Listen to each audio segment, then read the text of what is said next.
Hi, I'm Aljoy Popularap, and now I paint sunset. This is basic for me in my age. I'm 20 years old, fortunately, and the basic painting is landscape, sunset. Then this is my choice for now because I have no choice. Because the basic painting is more obvious.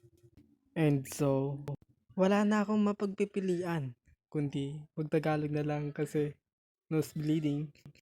Nako dito kanina pa, yeah.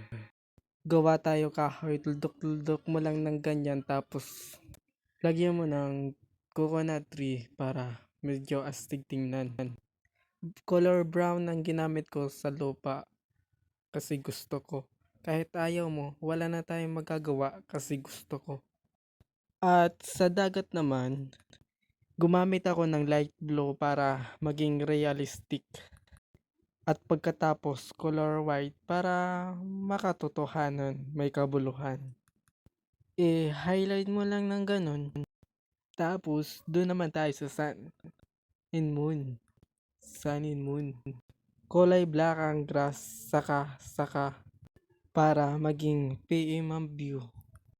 Kinukulayan ko na pala ng yellow yung sun. Tapos i-highlight natin ng yellow yung dagat para maging realistic. At gawa natin ng coconut tree para maging astig. Ayan, 'di ba? Okay. Medyo binibilisan ko na kasi masyado na akong mabagal para madali na matapos.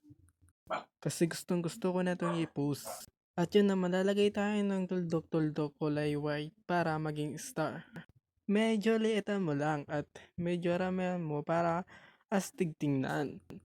Ayun, I'm done. Shoutout sa mga viewers ko dyan.